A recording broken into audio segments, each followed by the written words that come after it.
Sir, the Essential Commodities Act was passed 5 years ago, and when the minister yesterday came with an amending bill, we expected that he would give us a brief report on the working of this measure for the last few years. But unfortunately, we are kept in the dark in regard to the exact working of the Act and the nature of the difficulties the minister is facing.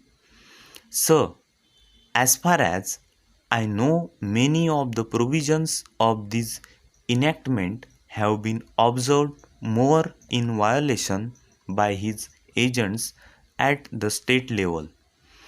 The food minister may be very earnest, may be very able, and may be very anxious to see that the various provisions of the Act are implemented in the most effective manner at the state level, but unfortunately, his agents at the state level are not equally enthusiastic or equally anxious to observe the provisions of this enactment.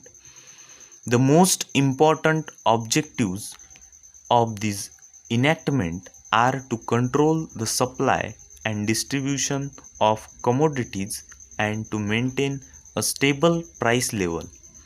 In regard to both these aspects, I am afraid that the government has failed to realize the objectives in view. Some time past, when there was scarcity of food grains, attempts were made to make procurement from certain wholesale merchants and from rice mills. In my own state, I know of many instances of such procurement where, after making known that certain things had to be done and certain steps had to be taken by the merchant community, nothing was done later on by the government when they found that these very orders of the government were violated.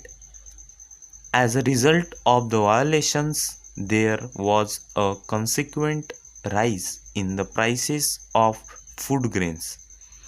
In respect of other commodities like iron and steel, paper, etc., we see a lot of speculative activities, but the provisions of the Act have not been brought to bear on them.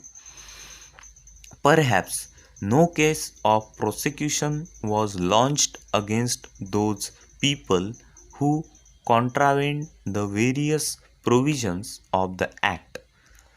We are interested to know in how many cases the government have taken steps to prosecute individuals who have violated the various sections of the Act. The minister said that the powers under the Act were not adequate.